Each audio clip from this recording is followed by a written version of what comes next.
How do you build a life where you are excited to wake up in the morning, become excellent at what you do, and create the greatest possible good for yourself, others, and the world? That's our guiding question on The Master's Journey.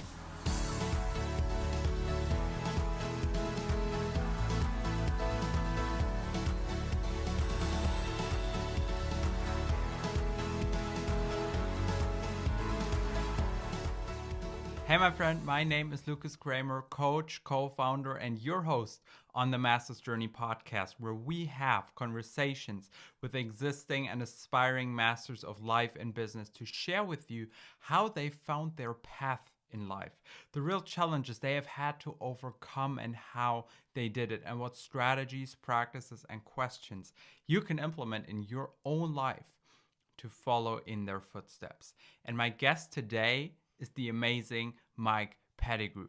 Mike has been an entrepreneur for over 30 years and has created, bought, built, and sold 18 businesses in all sorts of different niches, with many more coming. He's got over 4 decades of experience in accelerated goal achievement, life after death research, and exploring the mind and human consciousness. Mike is the best-selling author of 2 wonderful books. One, the most powerful goal achievement system in the world, the hidden secret to getting everything you want. And number 2, unlock gratitude now, your 7 keys to a happier and more successful life. And he's also the creator of a whole library of online training programs like the Millionaire Mind Secrets and Change Your Thoughts, Transform Your Life.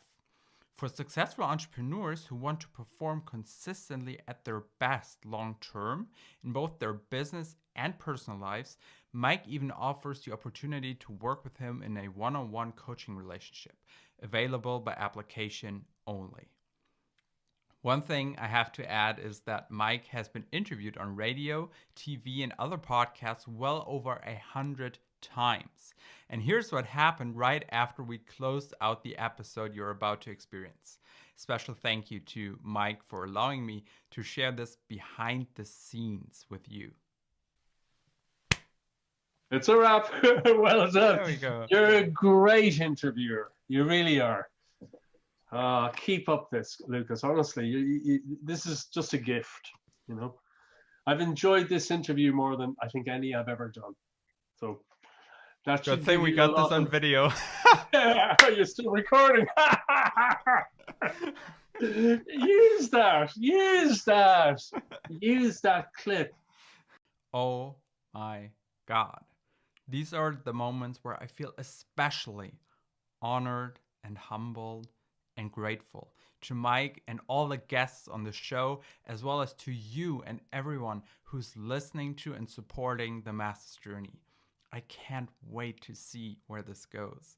And I hope it's getting you excited for what's coming today, because during this conversation, Mike and I talk about how Mike started his first successful business selling and renting out tropical plants, even though he, in his own words, had no idea how to keep those things alive. Why a healthy self-worth is the foundation to achieving any goal. How Mike struggled with his own self-worth and how he eventually overcame it to create abundance in his life. The essential 2 ingredients to program your mind, and a step-by-step process to uncover and heal limiting beliefs. And you know the drill, a lot more. This episode is packed.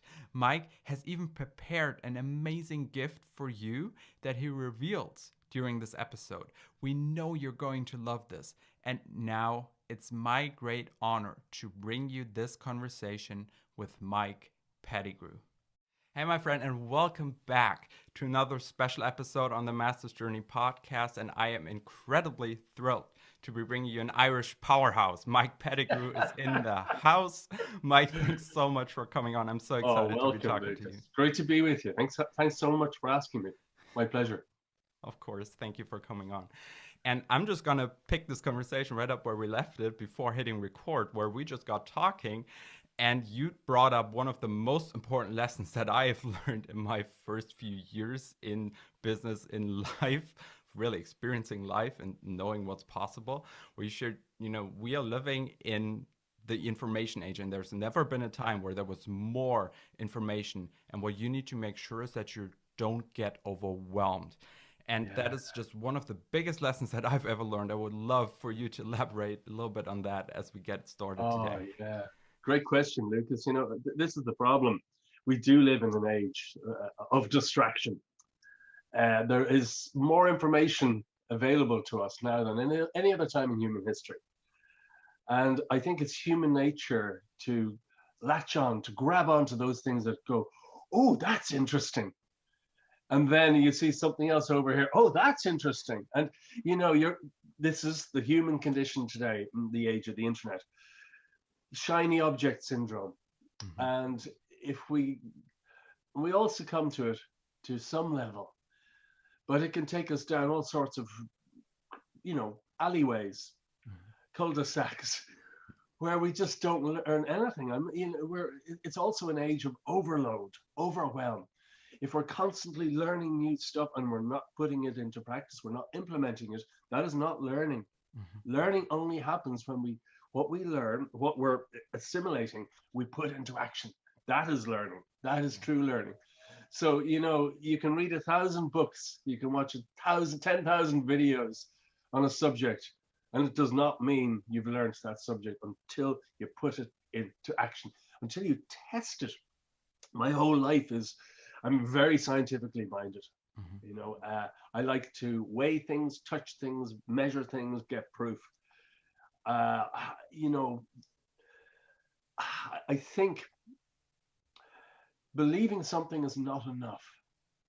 Believing this or believing that. No, no, no. We need to get evidence. We need to get Mm-hmm. proof. And then that takes us to a deep level of what we just say faith, belief, because we've had it proved. But unless we have had something proved in our own life, it could be, belief can be right or it can be wrong. Simple as that. So, we need to test what we learn, get results, and then great confidence happens. That's another thing we've ticked off as fact in our life. So I think when people try to achieve their goals, when they try to improve their lives, when they try to chase their dreams, it takes a lot of faith in the beginning. A lot of people don't have that faith in themselves usually. They doubt themselves and they berate themselves. I can never do this, I can never do that. Such and such a person told me years ago that I could never amount to much. All this subconscious, all this conditioning, and that stops people from achieving the better things in life. So the most important thing is to get little wins at the beginning. Get evidence that whatever goal achievement system we're using works, and then our confidence grows. And we set a little bit bigger goal. We achieve it, maybe not immediately, but we achieve it, our confidence grows more, and gradually our power gets stronger. Our power to transform our dreams into reality. And this is, I think, the biggest thing that stops people even going for their goals. They think, okay, I want to achieve this or that, and it may be a small goal or a big goal or a huge goal. Where do I start? Oh, they're overwhelmed with possibilities. And that's at that point people go after the shiny object syndrome. Oh, maybe that could get me. Oh no, it's just small baby steps Yeah. add up over time to huge results. Huge results. That's the one of the biggest secrets in accelerated goal achievement. Mm-hmm. Just consistent baby steps every day. Just a little action, not a huge action. There may be a few huge actions along the way, but it is so inspiring to reach the end of a year and see the cumulative effects of all those little actions. It doesn't have to be overwhelming. It's actually the small stuff that matters. It's and also that word Self-discipline. Oh my goodness, that weighs you down.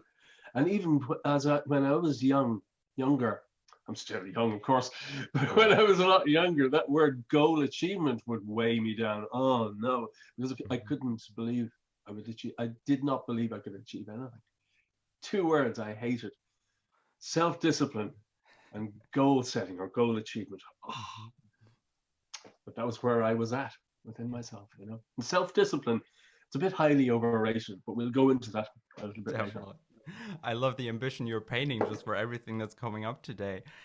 And knowing that we both are high performance coaches and really like also strategic in the approach, I wanted to ask, do you have certain rules for yourself to make sure you yourself don't fall into that overwhelm and you keep focused on these next steps?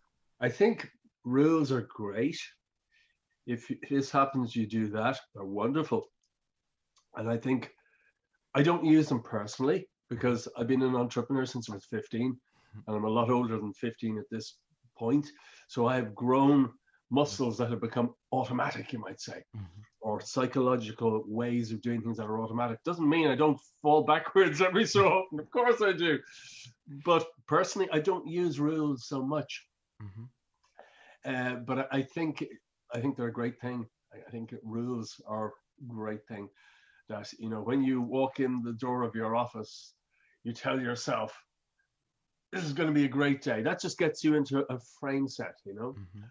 Or if something bad happens, then you automatically have a reaction of thinking more positively or whatever. That absolutely works. But I Mhm. personally don't need. I feel I don't need to use it as much as I would have 20 or 30 years ago. Yeah. Didn't know about it back then. But that's where you just see the power of compound interest and also the Absolutely. necessity of consistency over time and what's That's it. possible. That's it. Yeah. For that, I would love to jump into your personal master's journey now. You've just shared, you've been an entrepreneur for almost your entire life. You've really built Absolutely. that muscle. And it was so interesting to read about your story because, you started out as an electrical engineer, and then suddenly your first business becomes to sell and rent tropical plants to That's it. people. That's it. How did you come up with that idea in the first place? Well, my first business when I was 15 was actually buying and selling TVs Mhm. in Ireland. It's, the late 1970s. Nobody had color TV, or very few people did. But I remember working really hard one summer to make money to buy a secondhand color TV for myself. I just really wanted that. And I did gardening work. And to be honest, I did not enjoy it. To this day, I'm not a big fan of manual work, really hard work. I just don't like it. But I worked really hard that summer, and I bought my secondhand color TV. Mhm. And then I had this brainwave. Wow, this cost me £75. I bet I could get, if I sold this without having to do any work, just sell it on, I Mhm. get £150. So I tried to put an ad in the paper, sold it like that. Wow! So then I bought Uh-huh. two color TVs. I'm saying color TVs because they were all black and white back Yeah. then. So they were ex rental. They were ex rental TVs. And before long, I had 4 or 5 or 6 of them. And I was still at school. I was, as I said, I was only about around 15. Mhm. And I had this stack of money beside my bed. And my friends would pay me a visit, come around for coffee, and I'd go out of my room to go to the bathroom, to go to the toilet, and I'd come back and all the money was gone. And they'd hide it all around the room. It'd take me weeks to find it all. Never any missing, but it was great fun. So that was my first taste of entrepreneurship. But Mhm. then, as you say, after school, I actually did electronic engineering at college. I loved it. I was electronic mad. In fact, looking back, my whole life has been about wanting to know the answers to everything. And electronics was just the perfect, uh, well, I thought it was the perfect career for me. Mhm. There's this insatiable curiosity. I used to speak with people on the radio all around the world while I was still back at school. I used CB radio. Later on, I did my amateur radio license or exam and got my Oh. license. And still spoke with people all around the world. So I had this Mhm. fascination in the technical world. So I did electronic engineering in college, loved that, and absolutely loved college. It was more about learning all these new things, other people and parties and the Mhm. social aspect, and also learning about electronics. It was great, wonderful. So I graduated, got my piece of paper, and I immediately went knocking on doors looking for a job, literally Mhm. knocking on doors with my CV, my resume. Yeah. And I was offered, I think it was 3 jobs the first week. And this is the depths of a recession. Ireland, this is 1980, oh, 1986. Ireland Mhm. in the depths of a recession. To get 3 jobs in 1 week is quite something. So, anyway, one of them, I appeared for the interview, and it was a telephone company. I wanted a job in electronic engineering. I didn't Mhm. want to go into business or anything like that. No way. In fact, I had this friend of mine. I used to commute by train between Wicklow on the east coast and Dublin, where I was at college.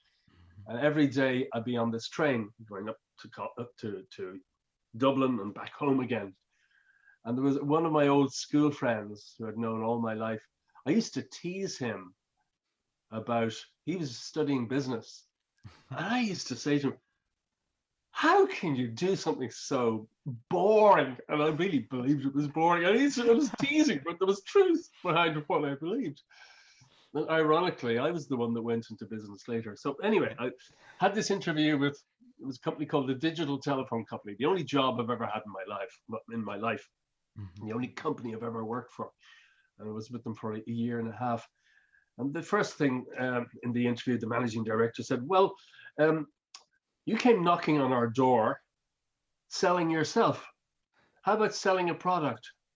I thought, oh no, I don't want this. Salesman, no, no. I said, well, do you not have a position in, electronics? That's my field. Mhm. No, but you knocked on our door, you sold yourself, and the is going quite well. So we think you could sell a product too. And, oh no. But then they said, okay, you'll have a company car and you'll be kind of your own boss. You only have to come into the office once a week. You'll have lots of freedom. Oh, this is interesting. And the other 2 job offers, the money was terrible, Mhm. absolutely terrible. And one of them I'd have to go over and live in Wales in the UK Mhm. for 6 months in training. And Oh wow. that sounds interesting, but I was living with my girlfriend at the time and I didn't want to leave the country anyway. So I went for it. And anyway, to cut a long story short, I was terrible at sales. Terrible, terrible. I was okay. It was up and down. Mhm. And then I split up with my girlfriend, and I was utterly and completely devastated. My whole life crumbled, and my Mhm. sales went down, Mhm. and I was fired.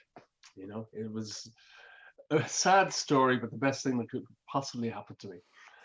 And I had a friend who had a tropical plant business. Mhm. And I said to him, look, while I'm looking for a job, if you give me a few of your business cards, you know, maybe I give them to people uh, because I'll be visiting a lot of offices. I'm going Yeah. to knock on a lot of doors. And he said, oh, no problem. Well, he said, I'll give you commission if you introduce my plant service. So Yeah. he did. And I made a lot of sales for him. I brought in the biggest sale he'd ever had. It was a shopping center. It was a huge contract. Yeah. And he was basking in the south of France in the sun. And I was speaking with architects and speaking with suppliers in Holland and pulling the whole deal together and with the client. And it was a huge contract. And I thought, oh my goodness, I could do this all myself. Mhm. You know, now I wouldn't go near any of his clients. No way. I wouldn't do that to anyone. But I talked it over with my parents one weekend, and they said, wow, why don't you? You did the color TV thing years Yeah. ago. You're capable. So, oh, really? So my mom said, look, I'll lend you money to lease a van. Mhm. I couldn't believe it. And I did. I started, and I got my first contract the first day. Now this is in the middle of a recession, and then that first contract was big. It was a pub, and I hadn't a clue about plants. I didn't know how to water them. I didn't know how to clean them. I didn't know how, how to even keep them alive. I hadn't a clue. But it got started, and then it was Christmas time. No, nothing happens after, well, just before Christmas in business back in the 1980s. This is 1987. And then January arrived, no sales. February arrived, a few tiny sales. April, by the time April arrived, I was starting to panic. Broke out in eczema and with the worry. Yeah. And I just kept plodding away, and gradually it started happening. It's that consistency. I think it's so easy to give up at the first sign of hardship. Tried that. That's it. No. Just keep going, even though it seems like crazy. Just keep going. And that's the amazing thing about any goal. We don't have to know all the details in advance of what we need to do. But what I have found in life is that when we decide on a very clear direction, start a business or whatever, the stepping stones will appear at the right time. And then the next stepping stone and the next stepping stone. And that's absolutely what happened to me. I remember I took on my first member of staff after less than a year, and that was a big risk. Could I pay them? But my thinking was that if I was out on the road selling all the time, that would provide more sales coming in, more clients, and it would pay her wage. And it did. Yeah. First few years were tough, but it turned into a great business. I sold it to a multinational in 2001. Yeah. I think Interesting that's journey. so fascinating, because there's just two pieces that I kind of see in that story, what you shared from the outside, where it's number one, to just one of the questions that's always coming up, and that is something that I'm fascinated by, is like, how do you find your thing? What's the purpose? So many people ask that, like, how do I find the path? And so often, as your story also illustrates, it's not necessarily like just figuring out the perfect thing in analytical thinking, but there's that calling, or that something that grabs our attention somewhere, and the willingness to believe in that. And that was kind of the second thing that I saw in your story, to take that next step and to be okay with looking at what's in front of you and just taking it step by step from there. Those were two just big principles that I saw in what you shared. And it's also one thing that I find so fascinating, because you shared, I was really good at sales, and then you did well apparently with those TVs. Then you had the job, which didn't go well, of course, with the private thing. And then you went into business with the tropical plants, where you shared, like, I had no idea how to keep those things And no alive. interest in it either. So I'm No interest in always plants. super fascinated by how entrepreneurs get their first momentum, especially in sales, because that's like that's the keyhole, basically. That's the big thing. Everything. I remember Gary Vaynerchuk always saying, cash is oxygen. What do you think made that difference for you in suddenly crushing sales and getting that first momentum? What did you do, and what did change? It was gradual. It was gradual. But I think you touched on it there. People always looking for their mission, the big thing, the thing that they're born to do. But and there's some very, very, very, very bad advice given about that. And this may sound very strange to hear, but I know this is fact. You hear people say, find your passion and go for it, turn it into a business. It can be good advice in some ways. In other ways, it's the worst possible advice, because it means you can get so excited about your idea that you're totally married to your idea, even if your idea is rubbish. That's, and I know a person here in Ireland who has this business idea, and he's so excited about it. Hand on my heart, it's terrible. It's absolutely a terrible idea. But he's hypnotized himself into this excited state where this is going to change the world. It's not. There's no demand for this thing. And I've shown it to a few other people, and they say, what? You can't be serious. This is the problem. going, finding our passion and turning it into a career can be a very good thing, can be a very good thing, but it can also, there's another aspect that we need to be worried about. If you have a hobby or a passion, once you turn it into a career, it is no longer necessarily a hobby or a passion. So the thing that you loved becomes work, and the great enjoyment you had disappears. You know, so that's another thing to be concerned about. But then it can be good advice in some circumstances. You know, so I'm not saying it's a one size fits all, but I think just if we have an idea and we do our research and it looks really viable. Now we have all these amazing research tools for free, like Google. We can do keyword research. We can see what people are searching for. Mm-hmm. We know in advance if there's a demand or not.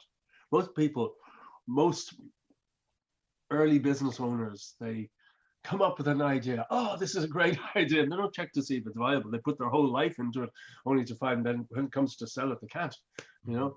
But if you find a hungry crowd and you see what products and services they're already buying, and you put your product or service, which is almost the same as another winning product or service or identical, it's going to happen, you know. But I think the key is to, once we've found what it is that we want to do, just to dip our toes in the water. Experiment. Just dip our toes in the water. Not fully commit, just try, see what happens. If it is right for us on a deep level, the stepping stones will start to appear. If it's not, you know, we'll find out.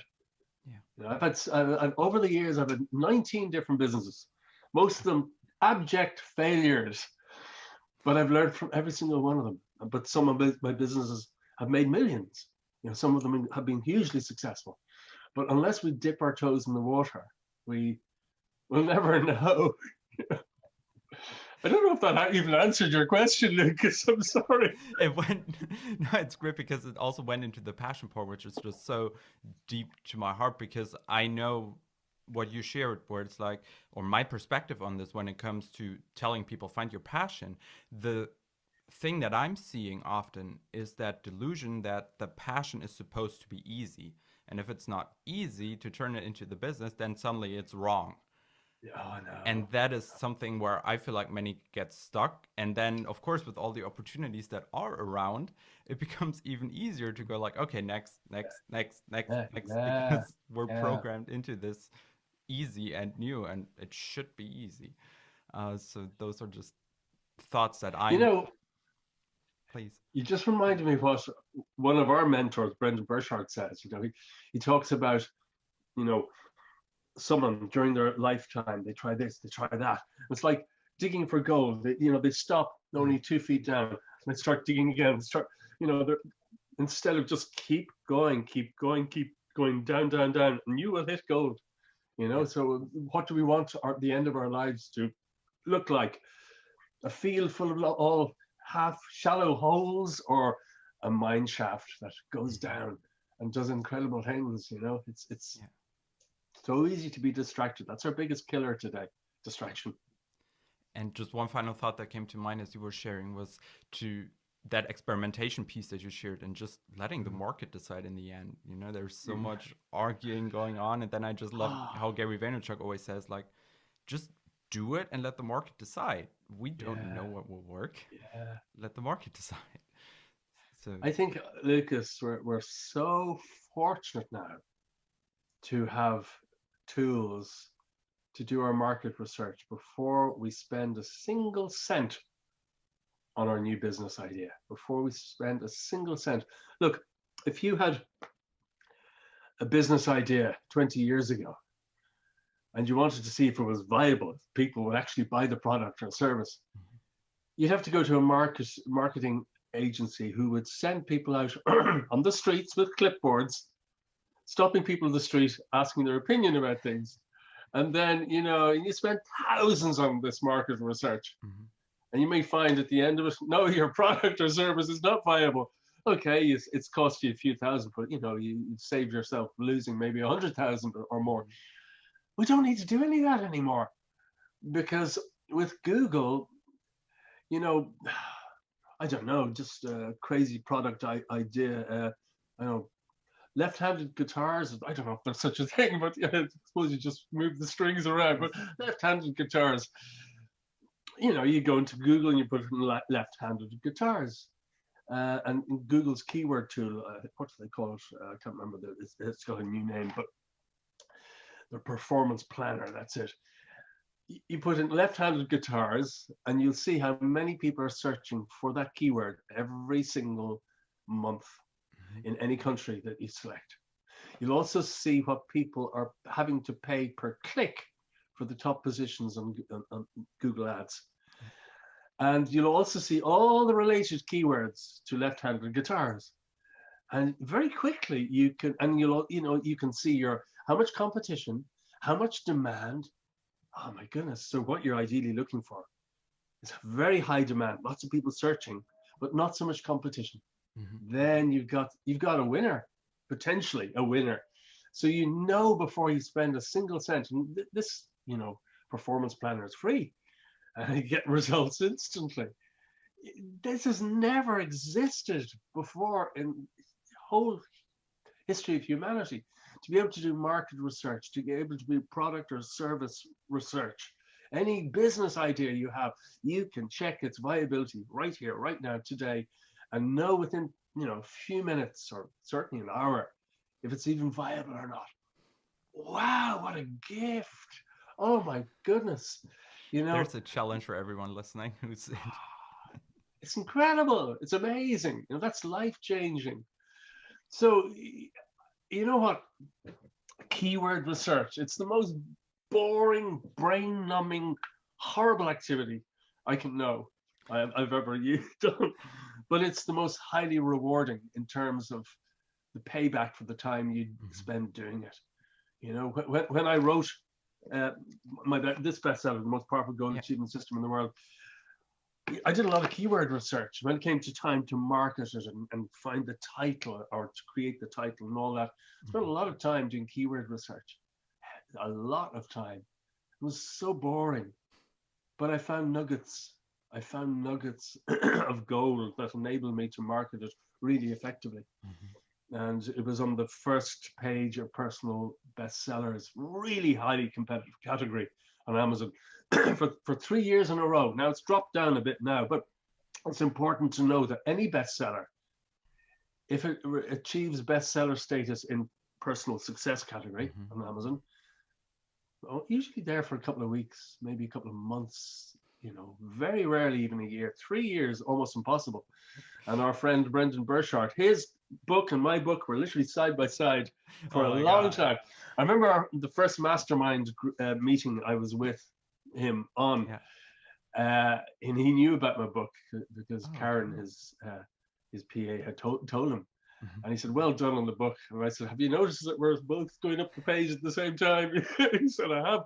And he said, "You'll beat me. You know that." He said, "You'll be number one, and I'll be number two or number three." I was about to fly home to Ireland. I was in the airport, and I was checking my rankings. I was checking them every hour or two. Anyway, I was number one. He was number three. Oh my.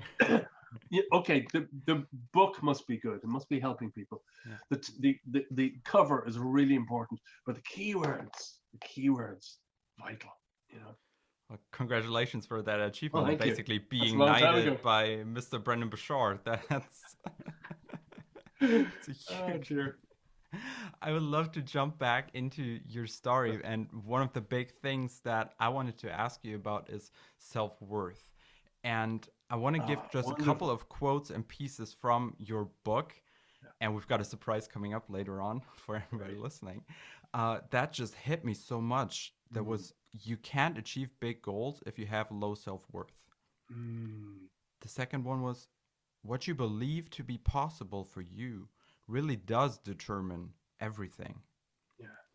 And there was one cartoon that you included in the book that I don't know, it's just so simple, but it just hit me like a ton of bricks, Mm. where there are two birds sitting on a branch, and one's got a little rucksack on his back and is looking down, and the other one goes, let's try it without the parachute. forgotten this. It's sitting on my desk. That just captures just the human condition and life so incredibly well, where we're just equipped for so much more. Like we've got all of that, Mm. and we're just sitting on that branch. So I'm just gonna let you take that one just about self worth, because obviously those quotes are like essential. You can see in your book that before we get into the system, there's just your story basically spent on sharing how self worth was first a struggle for you and then gradually became a strength that basically created the uptick and the success in your Oh, business. definitely. Lucas, this is the best question you could ask me because it's so close to my heart. And the pain I experienced as a result of low self-worth, I can't even begin to describe. I honestly believe the biggest thing that stops anyone achieving anything they want in life is conditioning. All those negative thoughts that are rattling around, not necessarily consciously, but in our subconscious mind, which is the driving seat of our life. So for me, as a kid, I had asthma. I had developed asthma, I think, about 5 years of age. Mm-hmm. I had it until I was 12, and it actually reappeared 3 years ago. It's come back, but it wasn't nearly as bad as, I'm working on that, but it wasn't. It's not nearly as bad as when I had it as a kid. As a Glad to kid, hear. I would be. My brother, he lives in Indonesia, in Bali, and he was back here the summer before last, and we were just discussing this. He said, Mike, many times I thought you're going to die. I said, really? He said, I remember you fighting for breath. And he said, I honestly thought you were going to die. It was bad. It was awful. But, but that's a totally different story. But when you have asthma and you can't run even 100 yards, your schoolmates, your classmates don't want you on their football or rugby team. No way. And they used to argue over not having me. When I was 13, 12, no, yeah, when I was 12, actually, yeah. Oh, they would say things like, they'd be choosing teams. Okay, we'll choose John, we'll choose James, we'll choose Frank. And then I'd be left down to, the last couple of people standing there. And then the arguments would start. And they would say, "Oh, we had Pettigrew last week. No way are we going to have him. He's useless." And they would argue over not having me. Mm-hmm. And you think about how that makes you feel. Every single week, Pettigrew is useless, and how it feels. And this is the way our subconscious mind is conditioned. And our conditioning determines everything. Repetition and emotion, repetition and emotion. If you hear the same thing again and again and again, or you think the same thing again and again and again, especially with emotion, Mm-hmm. it has massive effect on our subconscious beliefs, Yeah. our inner impulses. This is why this book is this is why it's unique, because to my knowledge, there's no other goal achievement system in the world that focuses on the subconscious mind. If you don't work on your subconscious mind, all your efforts will be a lot less than they could be. When you work on your subconscious mind, and we'll talk more about this because this is such an important subject. Mm-hmm. Your subconscious mind is everything, and it creates your dominant thoughts and emotions create the circumstances of your life. Let's go into that a little bit later. But here was this, Pettigrew's useless. We don't want him. We had him last week. It makes you feel bad. It made me feel really bad. But not just sports. I thought I was useless at all sorts of things. When you hear Pettigrew's useless all the time, you start believing it and you start becoming useless. You start becoming how you're being labeled all of the time. So in my teens and early 20s, I thought I was really useless at stuff, and I wasn't great at stuff. And it affected my schoolwork and, college to some extent. And when I started my own business, my first real business, every business, usually it's feast or famine for a while. The cash flow difficulties is really common in most businesses. This is why one of the reasons why, you know, so what is it, 90% of businesses go bankrupt within the first 5 years. But I was just, I was suffering a lot from this financial roller coaster. But I was also, what would you say, getting lots of, what would you say, experiences that were showing me I had low self-worth. In fact, my next door neighbor stopped me one day and she said, Mike, you're out here running here, there, and everywhere trying to help people and do things for do stuff for people. What about you? I said, what about me? I really enjoy, you know, being with people and helping them in different ways. Yeah, but what about you? I said, well, you know, I love it.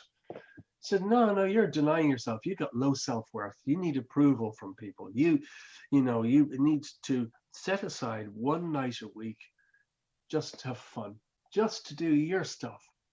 The greatest gift you could have possibly given me. And I did that. I tested, and I found all sorts of things within myself, all sorts of creativity that I never would have known existed. But anyway, that's a different story. But she was talking about self-worth. And then I had a friend over from the UK who visited me. And he said, Mike, you've got low self-worth. And I said, well, what do you mean? He said, well, you know that guy who has phoned you already 3 times this week looking for a favor? I said, yeah. He said, well, think about that. And there was this guy. I used to share a house with him, you know, a few years before, and he would phone me up and he'd say, hey, Mike, how's it going? I said, oh, great. And how are you? Oh, great, thanks. Can you do me a favor? That was always how he would start every single phone call. Could you do me a favor? And he phoned 3 times that week. And hi, Mike, can you do me a favor? And this friend of mine from London, he's an old guy, fairly old guy in his, I don't know, late 70s. And he said, Mike, your self-worth is not great. You're just allowing people to pull you here and there, and whether it's you or someone else that helps them doesn't really matter. You're just saying yes to everyone. Oh no. Anyway, those were the first 2 events. Then I went over to Japan for a week or so. I came back, very little money, but I managed to get there. I'd been saving a while. And when I got back from Japan, I hit a brick wall financially. I don't know how I didn't see this coming. Obviously negligence, but I discovered that I owed my suppliers something like 3 times more than was coming in the next 2 months. That was the end. Wow. I'm going to have to close up shop. I'm going to have to fold up the business. And then a part of me said, no, if you do that, the last 3 years of effort, blood, sweat, and tears just be wasted. You just be useless. Don't give up. I thought, well, what can I do? And then I started thinking, remembering what these 2 people had said about my self-worth. And I was thinking, wow, could my low self-worth, my low self-value be something to do with this financial situation I'm in? Because for one, I would hate asking my clients to pay me. And number 2, my service, it was far too cheap. So I thought, right, last ditch attempt. Maybe this is about self-worth. I'm going to do an experiment, and if it fails, well, I'll fold up the business. But if it works, well, maybe it'll work. So I decided, I had something like, I don't know, maybe 50 clients at that time, mainly offices, banks and restaurants, hotels, that sort of thing. And I decided to double my prices. Now, if half of them said, bye-bye, don't want to work with you again, at least I'd be in a better financial situation, having to work half the time for double the money. Yeah. And every single one of them said yes. In fact, 2 of them said, Mike, we couldn't understand how you were so cheap and why you never asked to be paid. Of course you can increase the rates. Now this is, I don't know, it's 1990, early 91. three and a bit years into the business. And it was still before the Celtic Tiger. It was still the ends of a recession. So increasing prices was not a thing you did back then. But they all said yes. And my business became really profitable, really fast. It was like, and then, Yeah. and then I remember the first Gulf War happened. Mhm. And there were a lot of companies in Ireland that went bankrupt. Remember printing companies and also advertising companies. But anyway, it was bad for business. And I thought, well, this is going to be the end for me. I will, even just when I'm just starting to taste success. Mhm. And it was the best year I had up until that point. Even though the things were not good because of the Gulf War and the repercussions of that, my business just shot through the roof. So that business grew dramatically over the next few years. I sold it to a multinational in 2001, but the previous 5 years of that business, I only had to work a day and a half a week, and I spent most of my time doing voluntary work, which I loved doing. You know, did hospice volunteer work, met my wife on the hospice ward, and so self-worth, absolutely, utterly, I am certain our self-worth determines our income earning potential and the size of the dreams or goals that we can bring to reality. Wow. I just felt that one. One of the questions that I wanted to add to that I was dying to ask you Mm. is what's your definition of a healthy self-worth? Because we know that that can also border quite quickly on entitlement or delusion. Yeah. What is that definition of you, and how do you know you have healthy self-worth? Yeah, it's definitely not becoming arrogant and egotistical. I'm great. No, no, no, no, no. It's, I think it's really important, and this speeds up the achievement of our goals dramatically, to develop an outward looking attitude where we want to help others, where we want to make a difference in the world. I'm not talking about self sacrifice like I used to do. No, no, no, no, no. Respecting oneself and others, valuing other people, valuing ourselves. It has to be a two-way thing. If it's just, oh, I'm great, the doors are closed, you know, the doors are closed to all sorts of amazing things. So that's really important.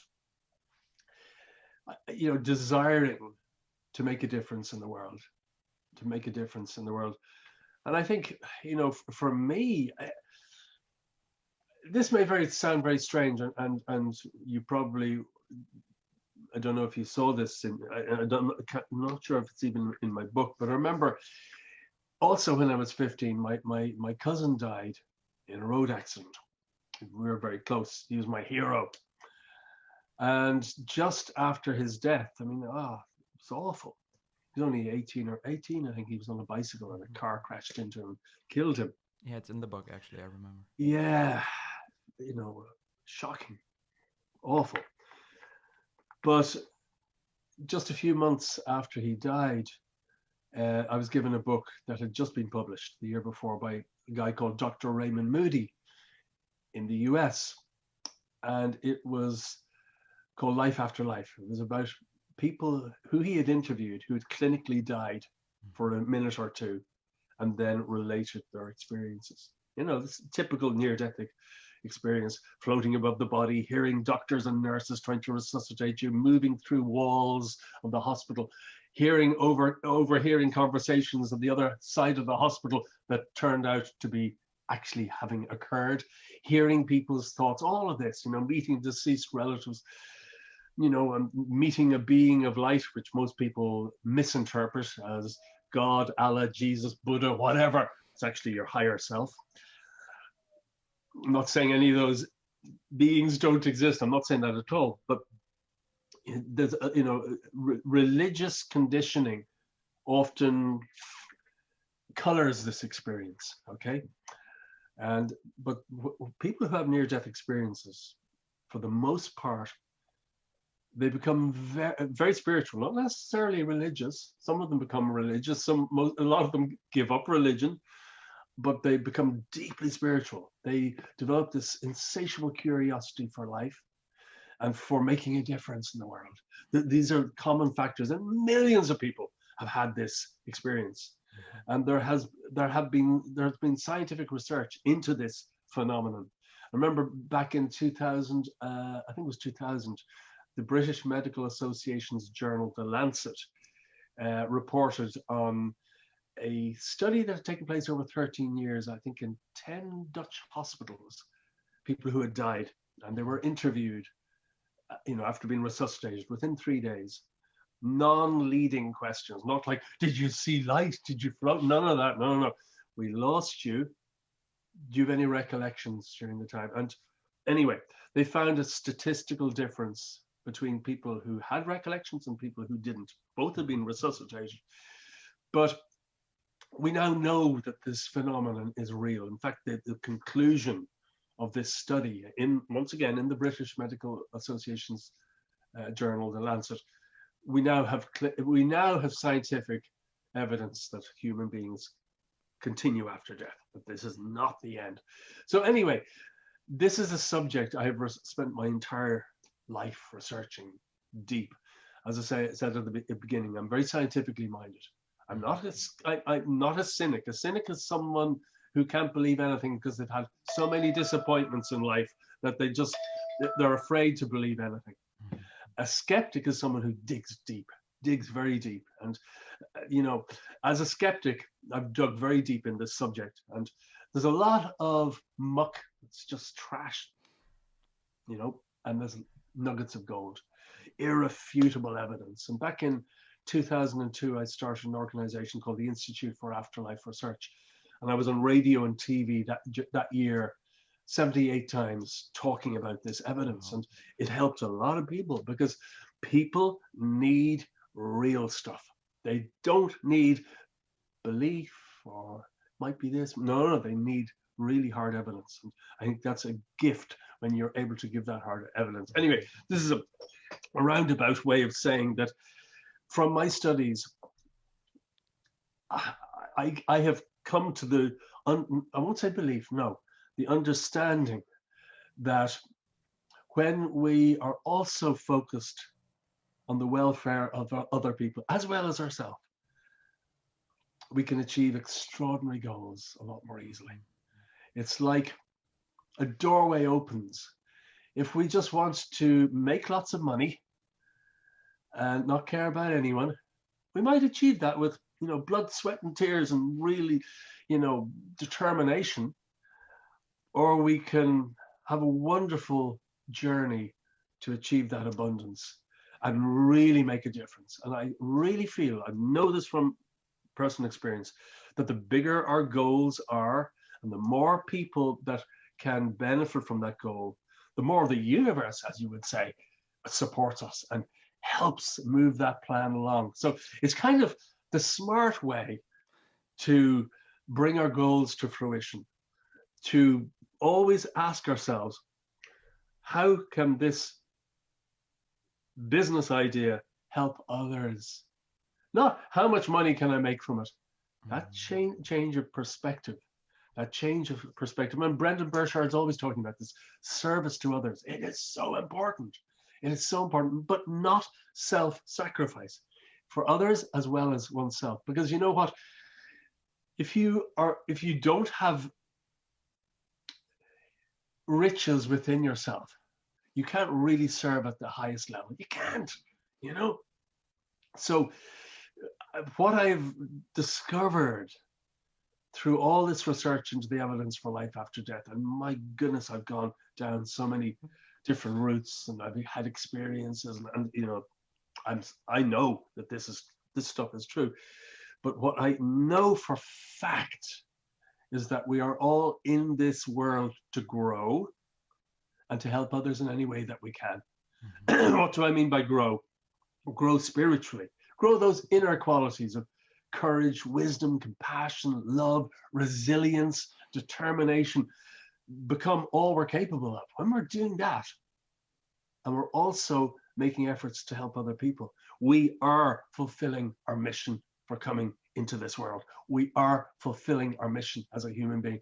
I think there is no greater way to live than to go for big goals that also help other people. That is rocket fuel. And that's so powerful because it also takes away just from the outcome obsession, basically, into the focus of the process of being of service and of growing. So that you don't kill yourself, let's say, in the process Yeah, because you're just absolutely. A lot of people burn outcome out. focused and you're like, I need to have this thing, and before I get it, I can't feel great about myself. This is an old mindset that I Put your have. happiness off until another time in the Yeah. future. You know, Lucas, I remember it was the mid-90s. I had my materialistic phase. And it was really important. Like, top of the range cars, brand new, lovely BMWs, and did all that. And that was nice.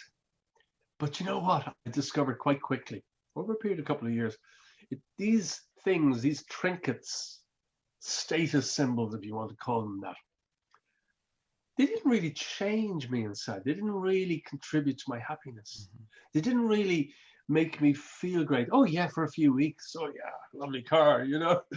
Look at me. Oh my goodness! I'm so glad I learned that so quickly. It's just honestly, even though I have a lot of abundance in my life, I'm not remotely materialistic. You should visit my house someday, and I would walk around in tatty clothes most of the time. I'm very scruffy. Different for interviews. I'll put on a jacket maybe or a shirt. But those things just don't do anything for me. You know what really makes me tick, really gives me such immense joy, is helping people, and not just being a catalyst, but seeing people's lives grow for whatever it is that I do, whether it's goal achievement or high performance. I teach success online, the real stuff that matters. And it nearly brings me to tears when I get emails from people say, what you shared in a video, it just changed my life, or what something about the book. And that's greater reward than anything. The materialistic stuff, for me, money is really important because it gives you time and ability to make a difference. That's what real abundance and real fortune is. And this is interesting to see this. It doesn't always happen, but you see this a lot in people who are highly successful. They may set out, me, I want everything. But something happens for most people, not all. Over time, they achieve that. Some people achieve all the wonderful things that they wanted, only to find, oh, what was all that about? They feel no difference inside, and there's a big empty void. It's really sad. But then a lot of people end up the opposite. They, somewhere along the journey, they discover that the greatest joy comes from helping others, to making a big difference. And it's very interesting to watch highly successful people evolve. They end up in usually one of two ways: having achieved it all and being empty inside, really miserable. What's it all about? And others who really make a difference, like Brendan. Oh my goodness, he's extraordinary. Extraordinary human being, but also very ordinary. I think ordinary people become extraordinary just by working on their inner life, developing those qualities: resilience, compassion, empathy, and also trying to make a difference. It's Yeah, people on this podcast, they hear probably Brendan's name every single episode, I'm sure. I also always bring him up because hard not to. people just know he's that hero for me. And it's funny that you bring this up because one story that I sometimes tell is when I got into personal development, there was like the first person that I saw was Tony Robbins. And I love Tony to death, of course. Like, he's created so much of this industry, and he's just such a force of nature. But sometimes you go like, Yeah, he's just that one in a billion who gets born and who just he's just that force of nature. But then That's I what saw everyone thinks, Brendan, unfortunately. Mhm. and then I saw Brendan, and it's like, wait, that guy looks as dorky as me. Yeah, And he's created so ordinary. so much. And that was that first moment where it's like, oh my gosh, that was really that shift for me, and one of the things that immediately got me hooked on Brendan, Yeah. to see him like that. It This was makes this is such a gift for people that, he's ordinary, but look at what he's created. It makes you intensely curious. If he's just like me, what's he doing that's different? And for me personally, and this is far into my career, because I've only known Brendan for about, I don't know, 7 years maybe. I was at Jeff Walker's product launch mhm, formula in Arizona years ago, and he had as a guest Brendan on stage, and it was, on the big screen. It was his black and white, I believe, video, and oh my goodness, everyone was going crazy in the room. I was the only one probably in the whole room who'd never heard of the guy, but watching his intro video, I was nearly in tears. Oh, wow, who is this guy? And at the end of it, well, his talk was phenomenal. He had not a near-death experience in the classical traditional sense, but he nearly died. yeah, Um, Everything came from that. But I was so grateful because I knew that, and we'll get on to my story of losing everything, because this is so important shortly. But an experience of losing everything and learning much more about the mind and our emotions and the way we think and how it creates. I knew I had to get my message out to the world. I knew it would help millions of people. And I knew I was going to have to start laying the foundations in just a few months. January the 1st was going to be the first day I would start the actual creation that would lead to books and podcasts and all this sort of stuff. And there was my mentor on stage, and he was selling this thing at the very end of his talk. It was called Experts, not Experts Academy, Total Product Blueprint, mhm, that would teach you how to get your story out in books, ebooks, podcasts, videos, training courses. I can't believe it. This saying, when the student is ready, the teacher will appear. mhm. There he was, my next mentor. And honestly, it brought me to tears of gratitude. And his course was phenomenal. It was online, but he was giving a bonus, a free ticket to Experts Academy, which happened to be in London. I think it's the only time he had it in Europe. And I went to it, and it just, oh my goodness, what a way to launch my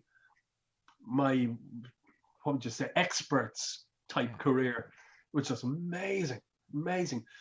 But I, what the greatest gift I've got from learning from Brendan is I joined his mastermind a few years back, and it was expensive. I remember thinking one year, oh, I'd love to be in that mastermind. I really would love to, because I knew it was all about the people, not so much Brendan himself, but the Yeah. people who are serving at a very high level, people who have achieved a lot of great stuff in their lives and now want to contribute to the world in a very major way. To be involved in a mastermind like that, I knew would stretch my life more than it had ever been stretched before. So I promised myself I'd do it next year, and it was expensive. It was something like $35,000 or $40,000, and I could afford it, but I couldn't justify it. No way, I couldn't possibly. How could I justify spending that on just a group of individuals? Anyway, the next year, I did it, and it was the most extraordinary experience of my life. It has stretched my own realm. I thought I was at that point quite a big thinker. Oh no. I mean, honestly, what Masterminds with Brendan has done for my thinking and how big I'm thinking Mhm. totally changed everything. You know, my business quadrupled within over the next couple of years. And now I can't go into full details, but I'm creating a business in the US from scratch with three other individuals. And in a few months from now, it will be a public company. You'll be able to invest on it in the stock Wow. market. It's going from zero to huge valuation very quickly. It's all happening. I could not in a million years have thought that way, even 5 years ago. I couldn't. If you told me that even 2 years ago, I would have laughed. But this is the power of masterminds. This is the power of coming together with ordinary people who, are successful, but they're thinking in very big ways. Mhm. And it immediately plants seeds in your own life. Wow, he's very ordinary. She's very ordinary. But they're thinking this way. Oh my goodness, I'm thinking too small. And it just catapults you forward in your, I mean, even in the last 5 years, my goals have gone from pretty big. I've achieved a lot of good stuff to huge, huge. I'm not going to go into details, but I will be launching a foundation in the next few years that will affect a lot of people. That's come as a result of learning to think much bigger as a result of being in masterminds. This is one of the great principles in Napoleon Hill's Yeah. bestseller, Think and Grow Rich. He calls it the mastermind principle. When you come together with other people of similar experience, that the group together, it's like not just 10 minds or 10 individuals coming together, but it's like 100-fold increase in brain power and possibilities and creativity. And I've known about this mastermind principle for, decades. And I'd even discussed it with my wife, over the years. I'd love to have a mastermind. Why don't you create one? And I would think, well, who would I invite? I would end up just being a teacher. I wouldn't gain anything from it.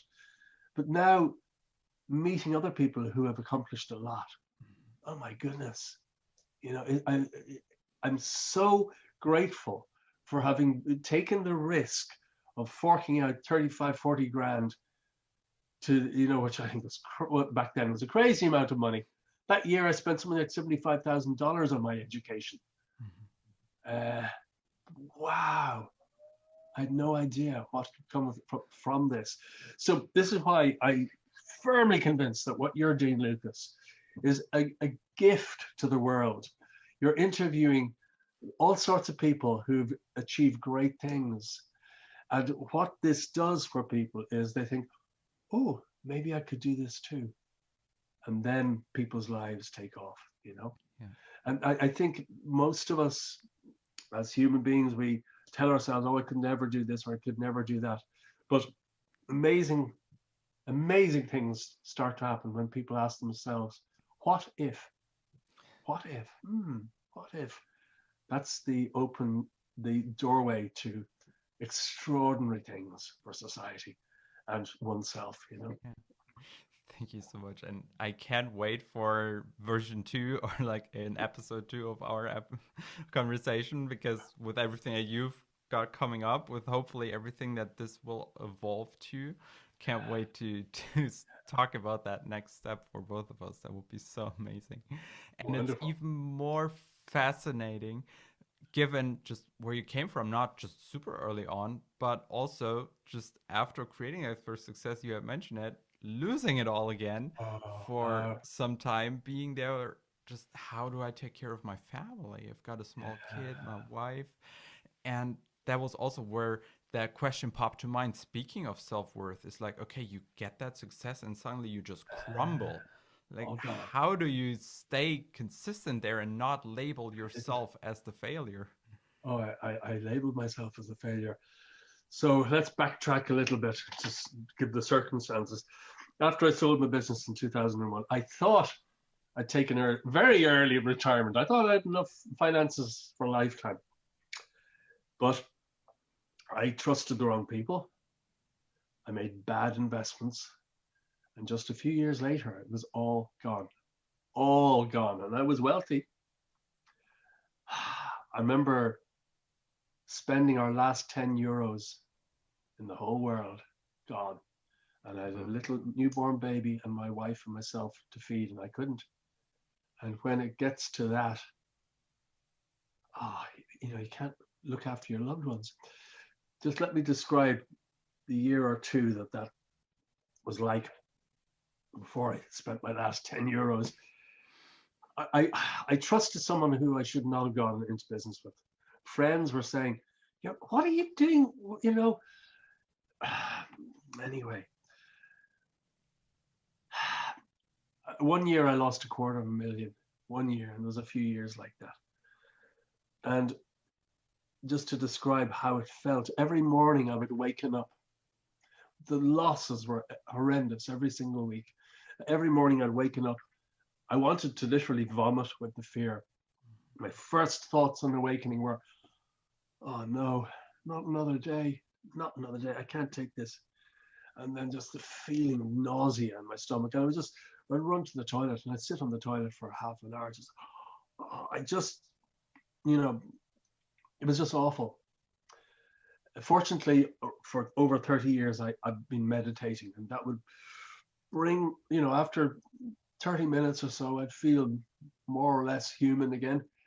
Maybe another 15 minutes of getting my strength back to go through the day. And then I'd meditate in the evening again, because, the days were terrible. Loss. And I got locked into this business that I couldn't get out of. If I said, that's it, then I would have already lost hundreds of thousands. I just, when you're so committed far in, it's almost impossible to stop.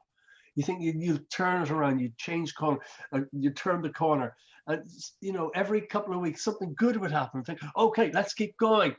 Only then the next week, really bad stuff, and then a good week. Oh yeah, and then it was just awful. And just like you said, Lucas, how do you maintain your self-worth and self-esteem? You don't.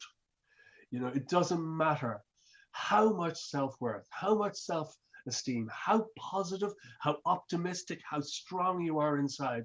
That can all be eroded slowly through constant loss.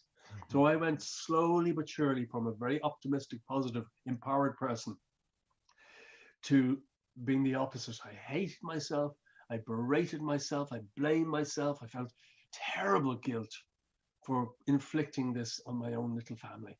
It was just the worst time of my entire life, but it was also the best, because of what it taught me about thought and emotion. Even before this happened, if you'd asked me about, what about gratitude or about mindset? Oh, I would have talked all day about gratitude. But, it doesn't matter. When you experience loss like this constantly, you'd be superhuman if you didn't doubt yourself. And, the emotional and mental slide into almost like a lump of jelly, or in the States they'd say jello. You're just sort of, So it got so bad for me, I could not take it anymore. I knew all about mindset. I knew that my dominant thoughts and emotions were making the whole situation worse. I knew that, but I just couldn't change it until I got to the point where I said, no more. It's amazing how we have to, wait until things are really bad before we bring out this power. No more. This has got to change. I will change. I didn't know how, but I just made this 100% vow to the universe.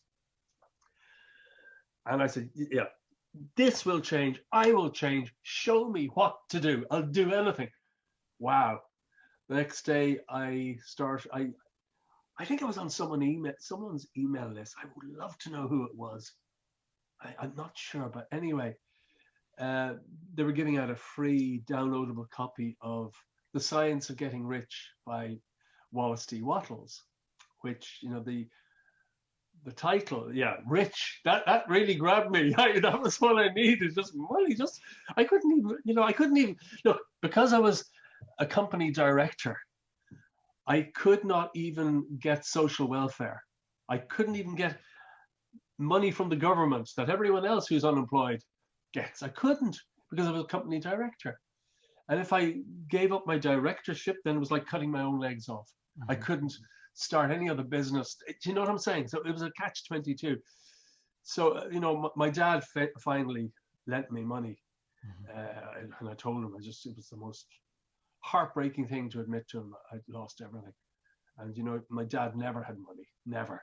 Wow. And yet he lent us enough to keep a roof over our heads. Oh, so grateful. But anyway, things got so bad. I can't take it anymore.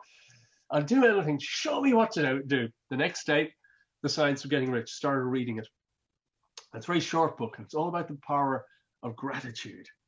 In other words, riches and abundance come when you make gratitude really dominant in your life. So this just reminded me how much I had slipped in terms of mindset and emotions. So I decided to do what today I call my crazy gratitude experiment. And what I did was every 30 minutes of the day, I would bring up gratitude. Now, you might think, how in hell can you bring up gratitude when you're suffering so much? It's impossible.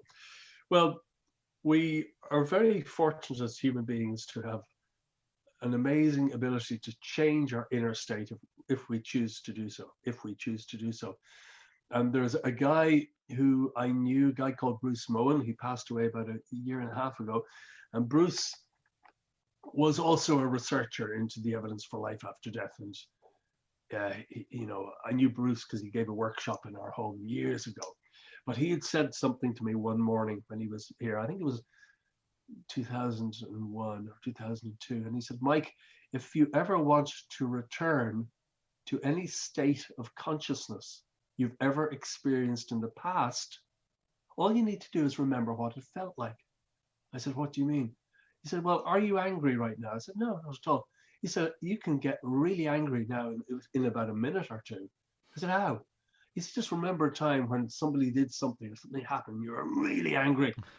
He said, do it. I said, no. He said, do it, please. This is really important. And I did it. And within seconds, I was, Rrr. And he said, now, how about love?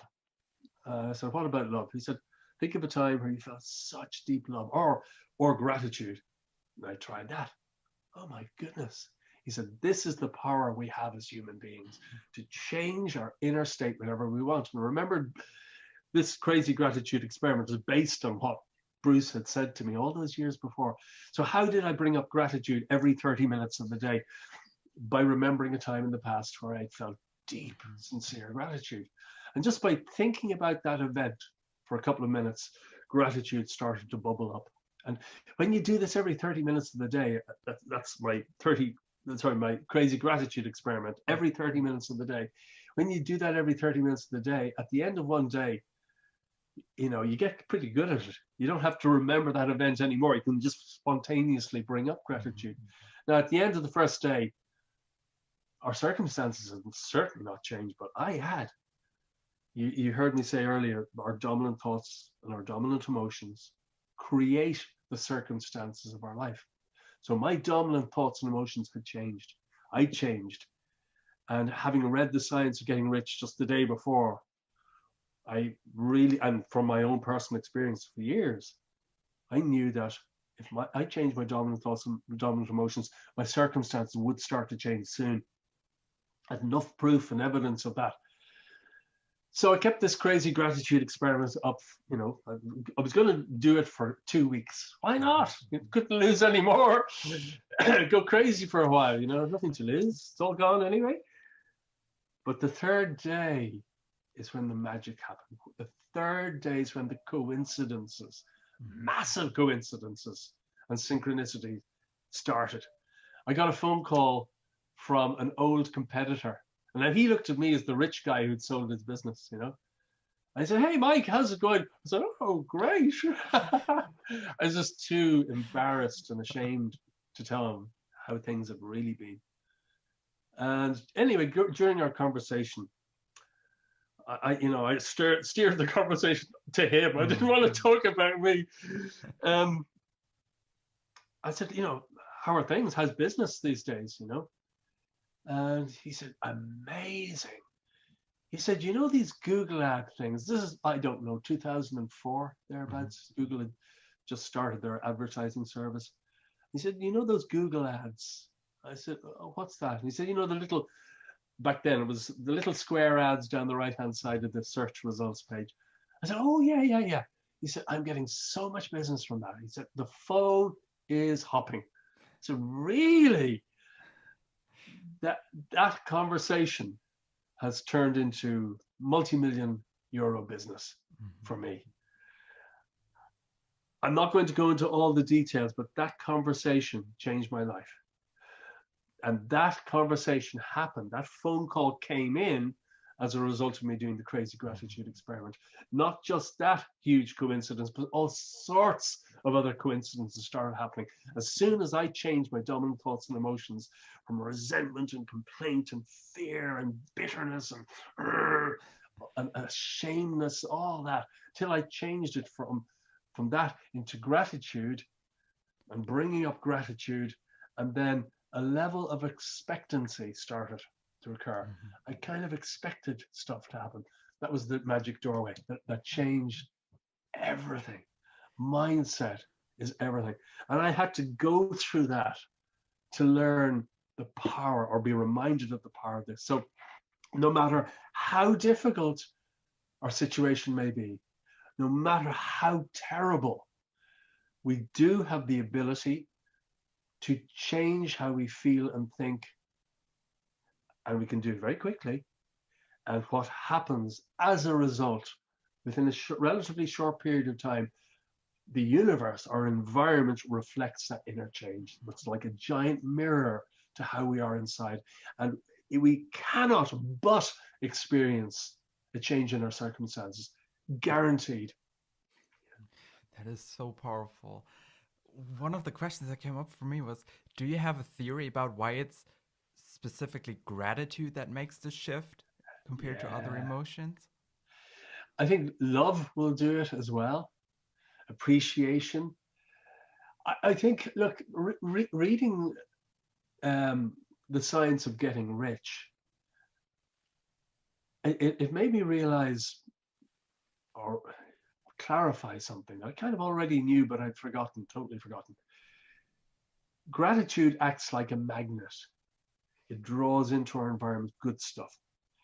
Resentment, complaint, bitterness pushes everything away. It's like a magnet or a repulsion. It's like two magnets coming together, repulsing, or two magnets coming together the other way, Hmm. attraction. It's down to, it's just a universal principle. Why it is, I don't know. But when we have positive, positive, powerful emotions, it it affects how our thoughts are transmitted out into the world. We all have these in our pockets now. This is, my iPhone.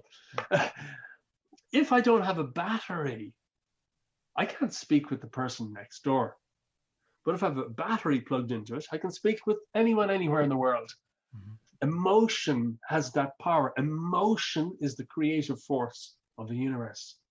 And emotions can be creative or destructive. Emotions can create amazing stuff or they can destroy lives.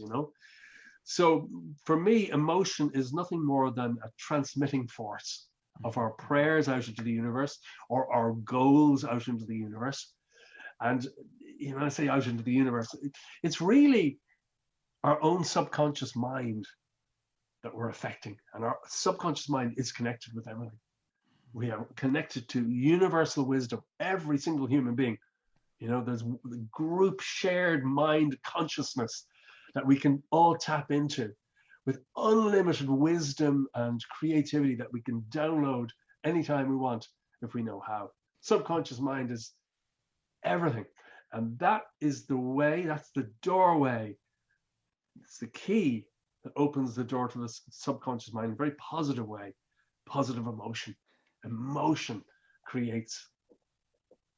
Exactly. I was just about to say that's the entire foundation for the most powerful goal achievement system in the world, which Sure is. is your book that was hunting Brendan and Brendan's books. And that's like a huge just statement in itself Mm, when a book can be up there with somebody like Brendan yeah. Bouchard. And I have to say, when I read the book, and I emailed you saying, I can't really put it into words yet. What this feeling was about, and what this feeling was about that I got from it. And I was trying to get it into words, and I just found the book so profound because it's kind of a never-ending left and right hook Yeah, combination yeah, of yeah. universal truths about life, Yes. where it's about taking those truths and of course putting them into a unique system, but they're also kind of like ancient truths or stuff that you just realize and you just need to Yeah, remember those and be that's made right. aware of those, kind of like the first ones that I shared with you when we got into self-worth. And I feel like that was why that book just made an impression on me. It was just left and right with such a great speed where it's not too like too fluffy into one direction as so many books go right now because they're kind of more of a business card.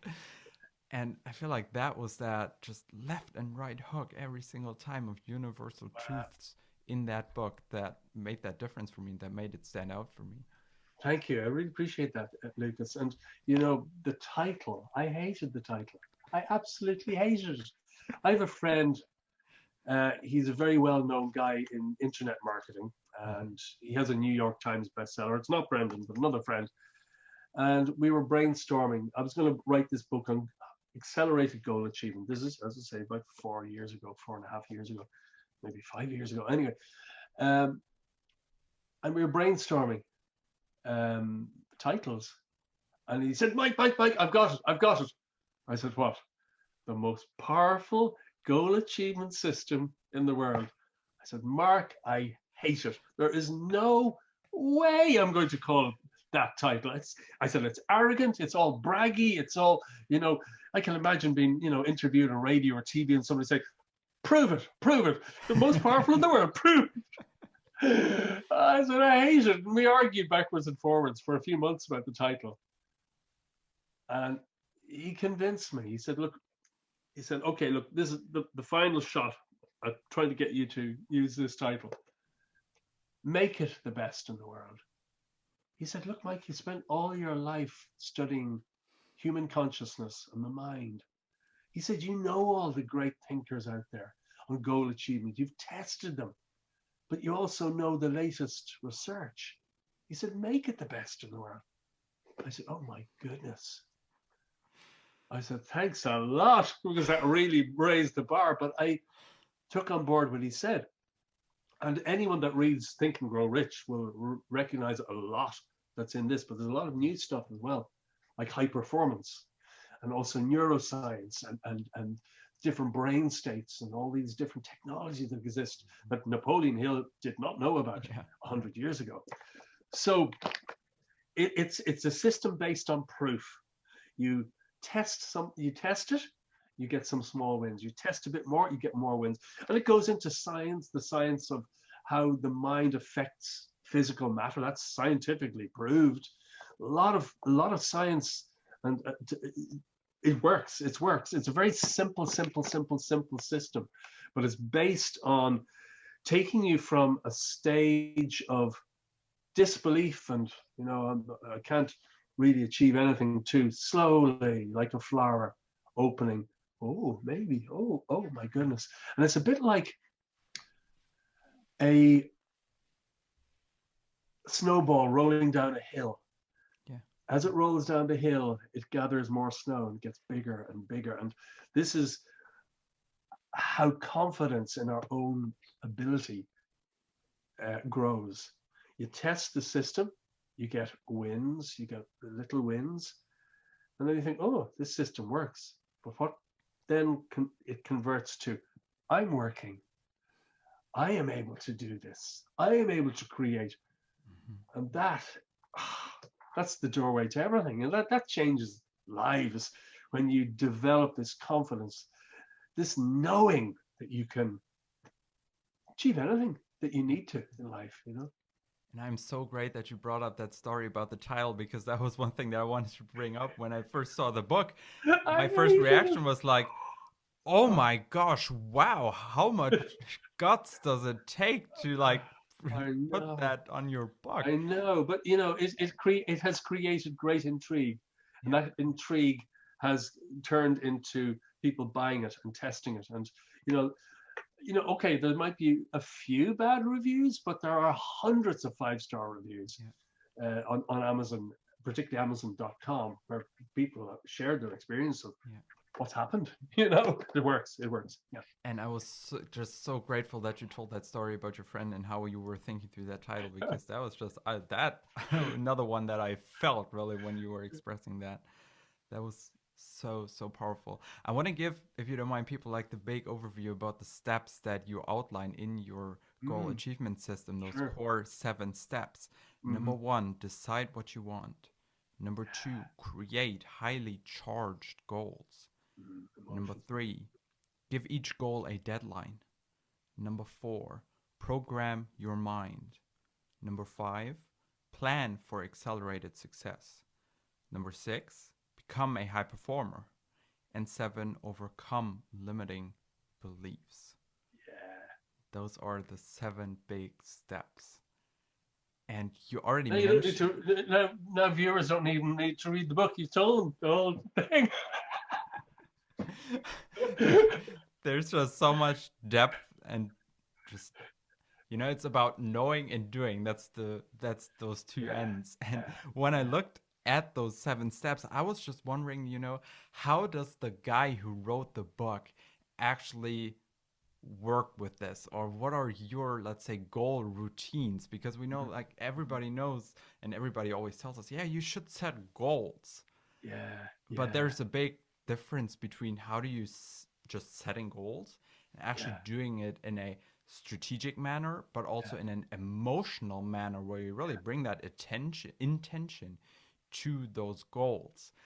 And that just made me curious about, okay, how does the man who Yeah. invented this use it in Mm. his personal rhythm? Well, to be honest, I can't say I invented it because it's a combination of universal principles and other writers. Yes. We all, nothing, as the saying goes, nothing is ever created new is ever created under the sun. Yeah.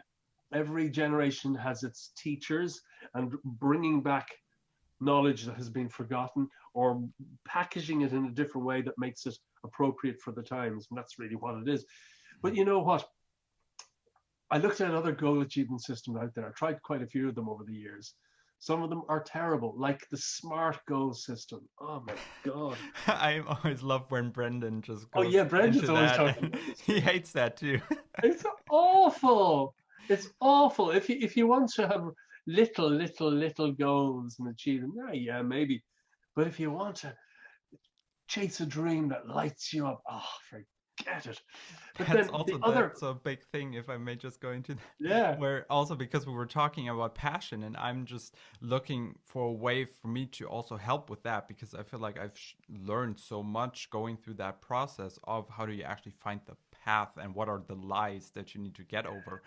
And the same thing with goals also happens in the big picture for people looking for that passion, where so many people talk about that ikigai circle, for example, if you're yeah, familiar with that, where it's yeah, kind of like yeah, what you're good at, what people need, what you can be paid yeah, for. And I'm like, yeah, it's the same with small goals. You set the goal based on who you are today, not yes, on who you could be. And given that yeah, so many people are operating at maybe just a fracture of their potential, yeah, why would we box them in? I'm sorry for jumping yeah. in. I just wanted Yeah, to no, I know, share a very that with good you. point. And but the thing is, I think for most people really believe this, going for the big vision of who they could become, they don't believe that's possible. That stops them, in the very beginning. Brainstorming our passions and our abilities and our experience, that's really important. And I think that's in the book, if memory serves me right. But that's really important. But it's everything is cumulative. You've got to just get out of your mind the things that you'd love to achieve at some point in your life. Just brainstorming. Get out of your mind all the things you've forgotten, all the goals you've given up as a kid that you had. But the act of pen and paper, getting the process moving, it kickstarts our creativity, and more ideas come. More ideas come. But at the end of the day, everything is baby steps. Everything is baby steps. It's so important to get those small wins at the very beginning. Those small wins change lives. Those small wins change lives. And as I said earlier, the the most important thing here, I think, is the subconscious mind. We haven't really spoken about this yet. And if it's okay with you, can we go into this? Because it's Yes, I just want to fundamentally make important. I just want to make sure that we have enough time. Just checking in because if we want to go I'll over, keep it short. Yeah. Okay. Most people know the subconscious mind makes up 95% of our mind. Our thinking conscious mind is only a tiny percentage of who we are. So our subconscious mind is responsible for the beating of our heart, the breathing of our lungs, all the automated bodily processes. It's the automated system that controls everything. But it has other attributes as well. Every single thing we experience in life is stored in our subconscious mind. Every single thing, including, the 99.999% of stuff we've all completely forgotten. I mean, if I asked you, Lucas, what did you do this time yesterday? You'd have to think, oh yeah, I did such, you'd have to think about it and you remember bits. And memories are linked together in bits and chains. The more you remember, the more you remember. So our subconscious mind is highly responsive to repetition and emotion. If you are told all the time, you're useless, hearing that and the feeling that it creates, it will create literally a program in your mind of you're useless. And even if you consciously try and negate that, no, it's your subconscious mind, your subconscious beliefs always win out. Mm-hmm. So we're conditioned from the moment we're born to the time we die by society, parents, teachers, governments, religions, advertising. We're all being told all the time what to think and what not to think. And what, I explained earlier about my own beliefs surrounding self-worth. I'm useless. That was a program that went on for ages. So unless we do something about it, those subconscious programs will sabotage our chances of success. And there's a very simple method, and I'm going to give away a free PDF copy to all your viewers at the end. There is we won't have time to go into the method, very simple method of becoming aware of your limiting beliefs in any area of your life. Your subconscious beliefs could be around finances. It could be around relationships. It could be around career. We all have areas of our life where we feel we're being held back. Anyway, this book shows you how to discover what those are, bring them into the light of day, and how to cancel them once and for all. And then what was impossible suddenly becomes possible. What was the big oak doors that have been closed for centuries are finally pulled open. And honestly, ordinary people can become extraordinary when they get rid of these limiting beliefs that are holding them back. Now, that's one aspect of the subconscious mind. I said how everything we experience is recorded. You might think, that's rubbish. How can that be? Trash. It's fact. If I bring you into a state of hypnosis, which is just simply a relaxed, focused state, and I ask you, Lucas, what did you do Christmas morning when you were 4? You'd probably say, unless you've got a great memory, you'd probably say, I haven't a clue. If I bring you into a state of hypnosis, you will be able to describe exactly what happened on your 4th Christmas morning. You will describe everything. Even if a fly was walking up the wall, you'd see that. If there was a newspaper on the ground when you were opening your presents, you would be able to read the newspaper. Your subconscious mind takes in absolutely everything. It's a supercomputer. Okay, so even stuff you didn't even notice, it all goes in. That's amazing because that has a lot of implications. But also, your subconscious mind is connected to everything. It's connected to your higher self. It's connected to universal consciousness. This means you have the potential to get solutions to any problem in life if you know how to access your subconscious mind. And can I share a brief experience? Because this will whet people's appetite to learn more about the subconscious mind. Yes, please. Some years ago, I had this serious issue in business. And I went to my accountant and I said, what can we do? He said, Mike, I don't think there's a solution to this. It was in relation to advertising I was doing. I was losing something like back that time it was about 250 euros a day due to a legal loophole that was affecting me in a very negative way. I said, there must be a solution. I know there's a solution. And he said, no, you're going to have to hire an EU expert in this subject. So I did. And she looked at it and said, Mike, I'm afraid there's no solution here. I said, oh, please, look, I know there is. I can just feel it. So look, well, if you find a solution, come back to me and I'll tell you whether it's legal, ethical, and it satisfies all EU requirements. I said, okay. And then I suddenly remembered what I call the Thomas Edison method for connecting to your subconscious mind and getting the answers. What Edison would do, the inventor of the incandescent light bulb and other things, anytime Thomas Edison would come up against a technical problem that he couldn't figure out with his conscious mind, which is tiny anyway, we're all thick as planks. Honestly, our conscious mind is so small in its capabilities.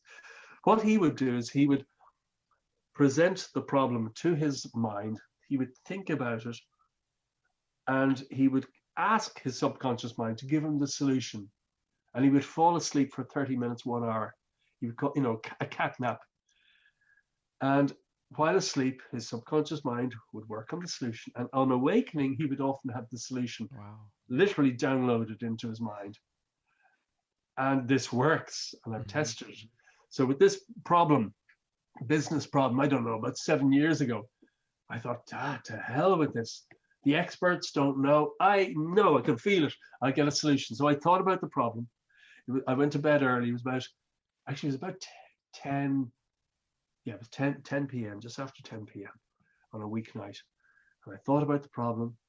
I got myself into an artificially induced feeling of, yes, I'm going to get the answer on awakening. I know it. Almost artificial faith or belief, because that's part of the method. Totally believing you're going to get an answer. And then I fell asleep and I woke up and thought, gosh, morning already. I don't feel refreshed. And then suddenly the idea was there. And I looked at my watch. I'd only been asleep for 20 minutes. Oh, wow. The answer was lodged in my mind. I went, oh my goodness, this will work. I phoned my accountant the next morning and said, hey, what do you reckon? Oh my goodness, where did you get that solution from? He said, that's fine. That satisfies everything. I phoned the EU expert. She was over in the UK, and I said, what do you reckon? She said, oh, well done for being so persistent. You've got the answer. Where did you get that? I said, oh, it just, came to me in the middle of the night. Now, had I not overcome that problem, it would be costing me about 1,500 euros a day in losses today, if I had not. And this came from my own subconscious mind, and we all have this ability within us. And the method, of course, is in the book. So two things: our subconscious conditioning can be overcome, and what was impossible, goals that were impossible, become possible. Number two, we can get answers to our problems, and we can tap into unlimited creativity and ideas locked within our mind, our subconscious mind. Subconscious mind is everything. Yeah.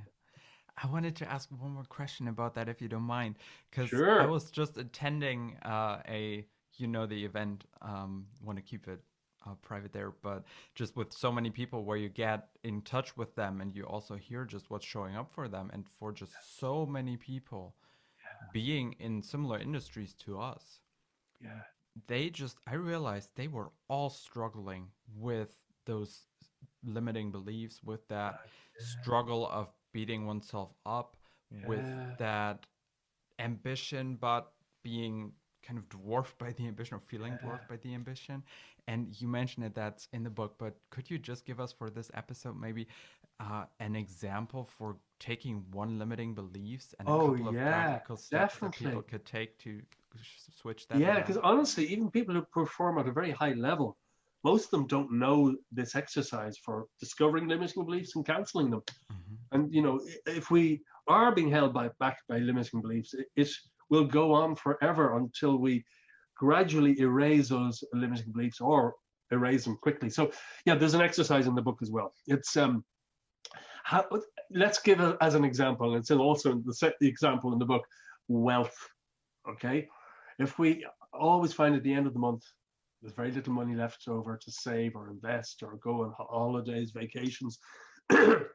We've obviously got some limiting beliefs around wealth. If this has been going on for a long time, so you write out this. Well, you write it out and then you say it out loud. I can't become rich because. Okay, and you think what? And you say it out loud. I can't become rich because. And the first thing that comes into your mind, you need to do this really fast. The first thing that comes into your mind, write it down. Doesn't matter how crazy it seems. And then you read it again. You do this 10 times. I can't become rich because, and the first thing that you think of, write it down. Doesn't matter if it's mad. I can't become rich because fast. You have to do this fast because you want your immediate subconscious responses, not your rational thinking mind, not at all. Now, if you do this, the sort of things that people come up with are often the things they heard as a child. I can't become rich because money doesn't grow on trees. I can't become rich because rich people are greedy. I can't become rich because if I was rich, everybody'd hate me. I can't become rich because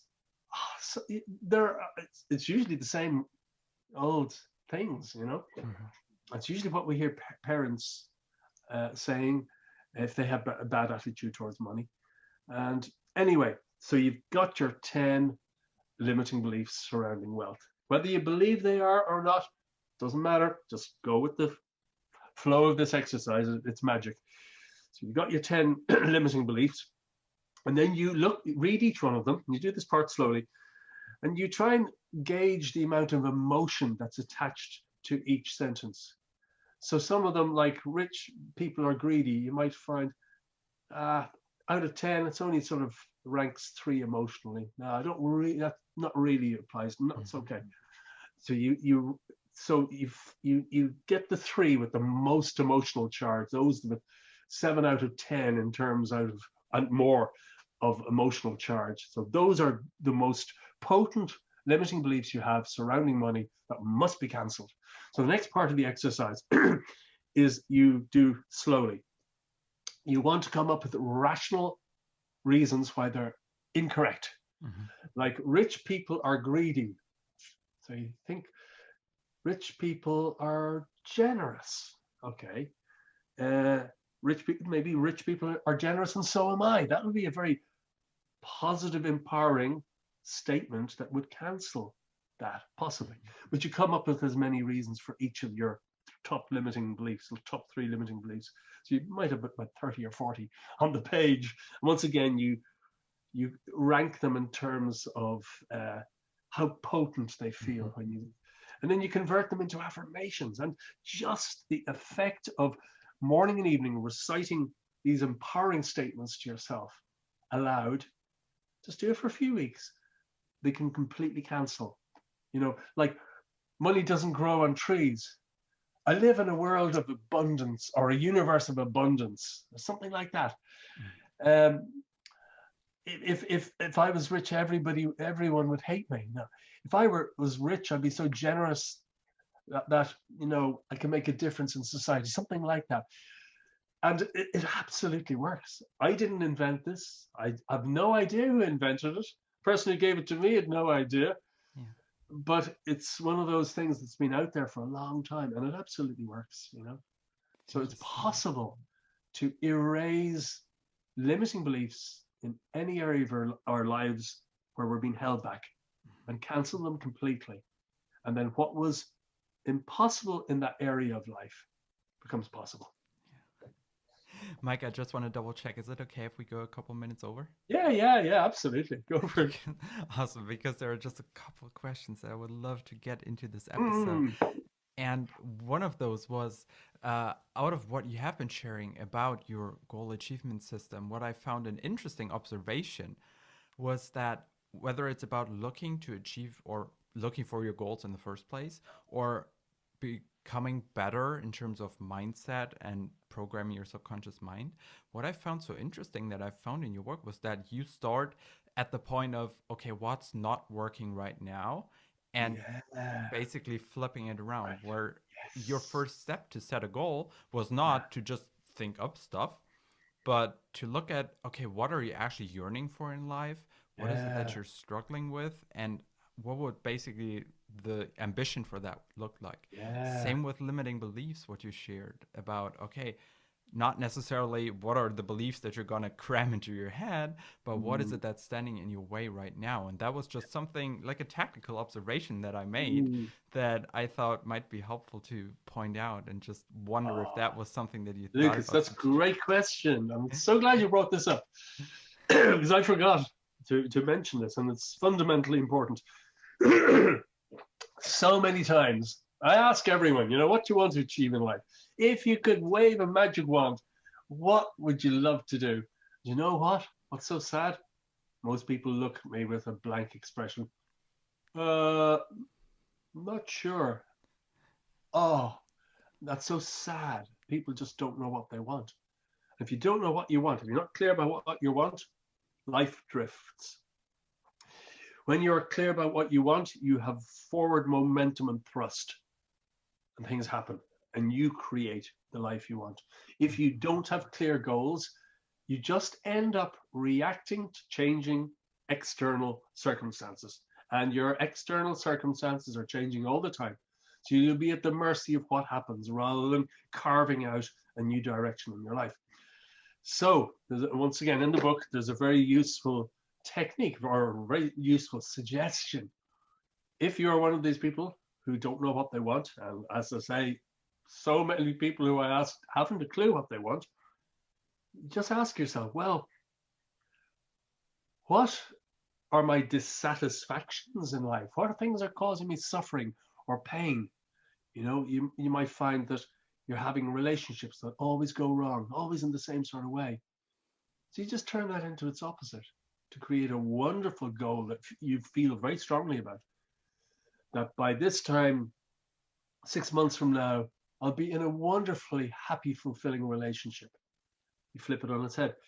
Never have enough money at the end of each month, always skint. 6 months from now, by the 31st of December or whatever, I will be making X amount of money, and I'll be able to save X amount of money every month. Your subconscious mind needs specifics on which to work on. Specifics are really necessary. That's why time deadlines are so important. If you are always working really hard and you never get a holiday, a vacation, you might flip that on its head, turn it into its opposite. That by this time next year, your whoever you're working for, whatever job you're doing, you will now have enough time to travel, etc. So any dissatisfactions we have in life, anything that's causing us suffering or pain or unhappiness or dissatisfaction, we can turn it into a powerful goal. And they will be powerful goals because already there's negative emotional energy behind them. So when you turn them into their opposite, they have a huge positive emotion Mhm. and determination behind them. So the problems and dissatisfactions we have in life can be, if turned around, become our most powerful goals that can manifest more quickly than others. So I invite anyone to try this. If you don't know what you want, look at the dissatisfactions you have in your life Yeah. and create the opposite. I love this so much because it's basically the no excuse accepted Yeah, method, yeah. because we all, like every single person in this world, has something where it's like, yeah, this is where I'm struggling, this is where I could be better. And this is just the challenge for anyone to take personal development seriously, because Oh yeah. why else would we have emotions where something in us just signals to us you could be Yeah, better. There's something that could be better. absolutely. And you know what, Lucas? I had this conversation with our son just last week. He's almost 17. And it was around his age where I discovered, you might say, the bitter truth about life, or the liberating truth about life. The hard way is the easy way, and the easy way is the hard way. And what do I mean by that? It's very human to put off till tomorrow what we could do today. And if we keep putting things off, it's like we're weighing our shoulders down. We have all this burden of stuff we keep putting off that we're carrying around, and it saps our energy. It holds us back. It makes us feel disillusioned and disempowered and upset with life, and everybody else has wonderful things and it's awful for me. The easy way is actually doing the things that we don't particularly want to do, but we need to do, and we do them first and we get them out of the way. And then all the freedom, and I think he got it, because he's heard me say it before. But that really is, the easy way is the hard way, and the hard way is the easy way. The easy way in life is just take action, particularly on the things that we know we got to do, but we don't want to. And then the freedom that comes from that, the energy that comes back, the zest for life, the possibility. Wow, we only get, every day, we only get 24 hours in the day. And we only get so much energy, but we do get to choose how we use our time and our energy. And there are ways of boosting energy enormously. And this is one of them. When you have more energy, you can achieve more quickly and more easily. Mike, this has been so much fun. There's one question that I want to bring up and conclude this with that kind of goes low, but outside of what we've been talking about, Great, but it great. fits. Because one of the things that this has been so enjoyable is just that you got this just engaging character, that you've got that voice. I was talking to a couple of people as I was preparing for this, when I was also listening to the excerpt of your audiobook for your book, The Most Powerful Goal Treatment System in the World. And I was just like, oh my gosh, that's that Irish storyteller's voice that just captures you. I had that when we got to meet for the first time in San Diego last year.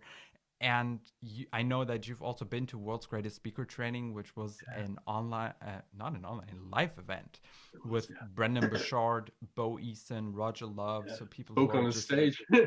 the masters of their respective fields. And you've been on stage with them. Yeah. And this is why I just wanted to point this out. This is what I was planning to start with, but then we came up with that Overwhelm discussion before hitting record.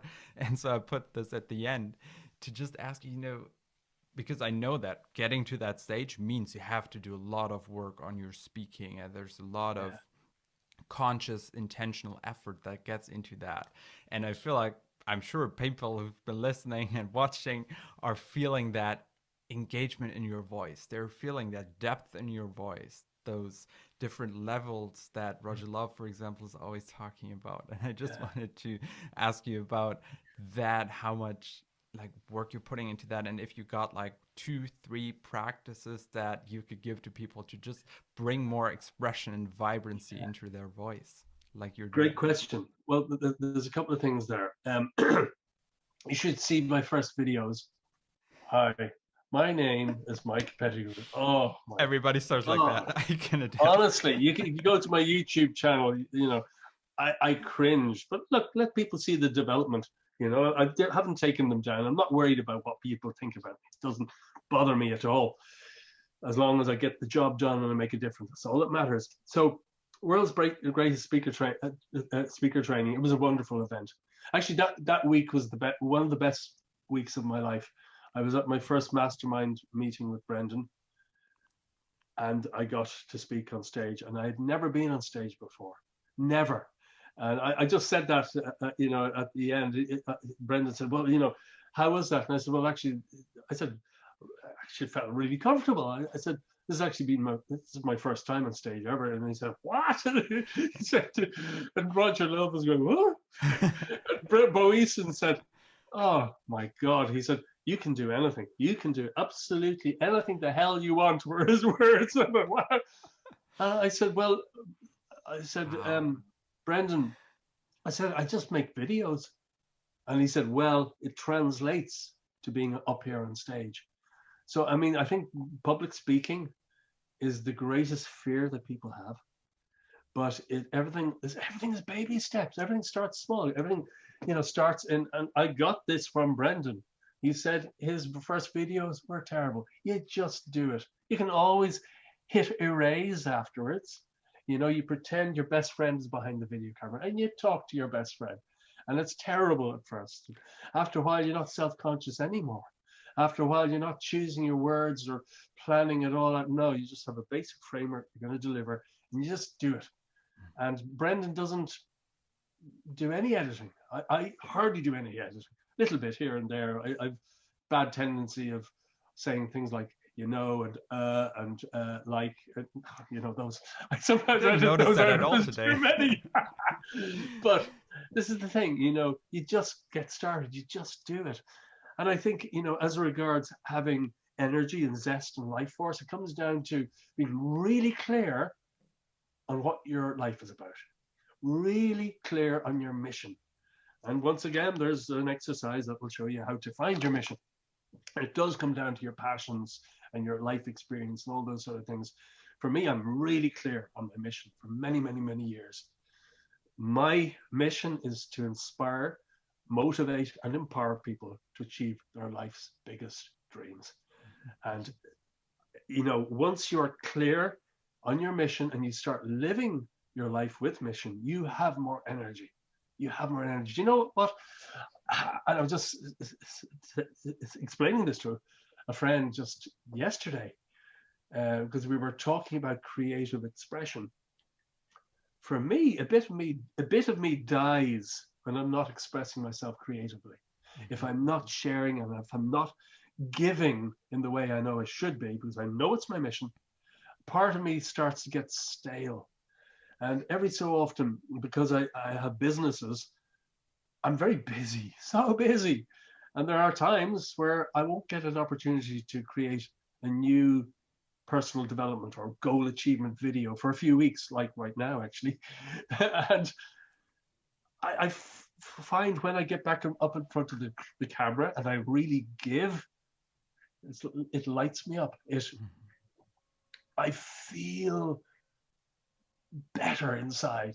Once I've given, I feel more energy and more aliveness. And it's actually a human trait. If we are not expressing ourselves creatively, regularly, we get stale. If we are creating, or if we're expressing ourselves creatively, could be through art or anything, it gives us more energy. It gives us more energy. And if you combine that with being clear on your mission, clear on your goals, life becomes exhilarating. I know it sounds crazy, but I love life with a passion. I am like a child in a sweet shop or a candy shop. Life enthralls me, despite all the problems, all the hardship and pain I've been through, and I've been through a lot more than I've just shared in this interview. Despite all that, I'm just mesmerized by the system we live within. I'm not talking about government systems, I'm talking about a universal system. It's incredible. We are in a system that enables rapid spiritual growth. Again, nothing to do with religion, spiritual growth. We are here in this world to grow these qualities of love, compassion, gratitude, resilience, determination, become all we are capable of becoming, and help others in any way we can, even if it's often the small things that matter most. When you live life like that, and it's nothing to do with belief, it comes down to getting clear on your purpose, and it's all here how to do that, and then living that purpose. Life becomes great. And now every so often there are all sorts of hassles and hardships and setbacks, but they're all fuel for this amazing growth journey we're on. And I've met so many people over the years that have reaffirmed this to me, people who have had really hard lives. They can end up one of two ways, depending on how they approach life: bitter, resentful, twisted, angry, or incredibly wise and incredibly caring and loving. And I used to do a lot of hospice volunteer work. I would sit with people who are dying in the last weeks of their lives, and they usually do end up one of two ways. So our attitude, our mindset, how we approach everything is so important. Can I give the URL for a free copy of my book? Yeah, is Yes, that of okay? course. Sure. It's achievegoalsfast.com/book. I'll just check that. Yeah, www.achievegoalsfast, all one word.com/book. Amazing. Thank you so much for that gift, Mike. I Okay. can't, that is just incredible for you to give that to everyone listening. It's Ah, my such a blessing. pleasure. And I have to say that life is great. And one of the big parts that I feel so great about life is getting to talk to people like you, Mike, and to Thank just you. have these conversations. This has been such a blast, and like time's been flying by. It's And incredible. I just want to thank you first of all. And as we start to conclude this, I just want to make sure: is there still like one parting thought, or is there one thing where you go like, "Oh, I still need to make sure this gets into this episode"? One thing, honestly, you write the ticket to your own life. You can achieve absolutely anything you want, but it's not just going to happen. Nothing ever just happens. You have to use the system that works, and you have to take little baby steps every day. Everything comes from that. So if people now are just inspired by you, they want to learn more about you. You already gave us your book link. Are there any other places where you would direct people to?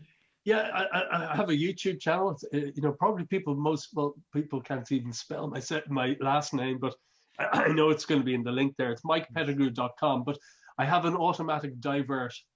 I mentioned achievegoalsfast.com/book to download the book. But if anybody goes to achievegoalsfast.com, it will automatically divert to my main website. And there are Got it. links there to social media and podcasts and YouTube and all that. And I've hundreds of videos and podcast episodes on the website itself. Got it. And all sorts of freebies. As always, all the resources that we mentioned, the link to Mike's book, to Mike's website, to all the other books and people we talked about, that will all be put into the show notes that come with this episode so that you can enjoy those at your own convenience. And with that, Mike, that brings me to my final question that I've been asking every single person on this podcast. What question has made the biggest difference in your life? That's a great question.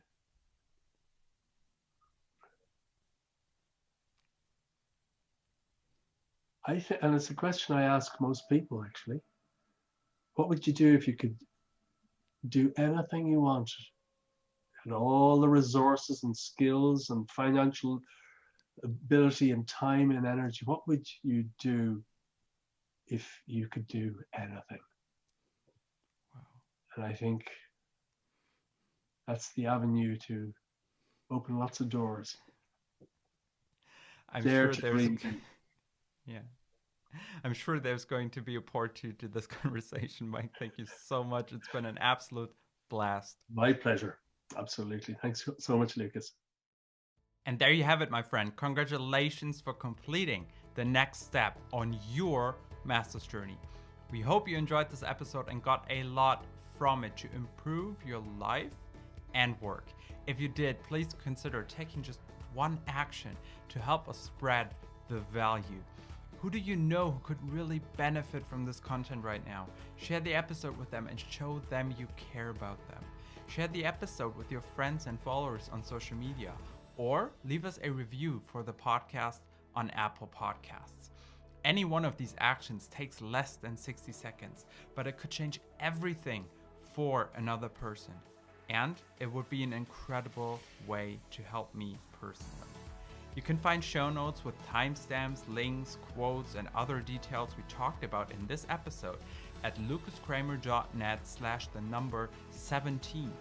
That's LUKASKRAMER.net/17. In those show notes, you will also find the link to take advantage of Mike's incredible gift to our community to give his best-selling book the most powerful goal achievement system in the world away for free. Head on over to achievegoalsfast.com/book. Be inspired, take action, and let us know about your results. That's achievegoalsfast.com/book. If you've got any feedback or questions, if you want to share aha moments you experienced, or if you simply want to connect, I'd love to hear from you. Just send me an email at lucas@lucaskramer.net. That's lucas@lucaskramer.net. Things are changing and I've got some huge projects in store for you, which I can't wait to complete and share with you. The Master's Journey truly is getting more exciting by the day. With that, thank you so much for listening. Have a fantastic rest of your day and see you super soon.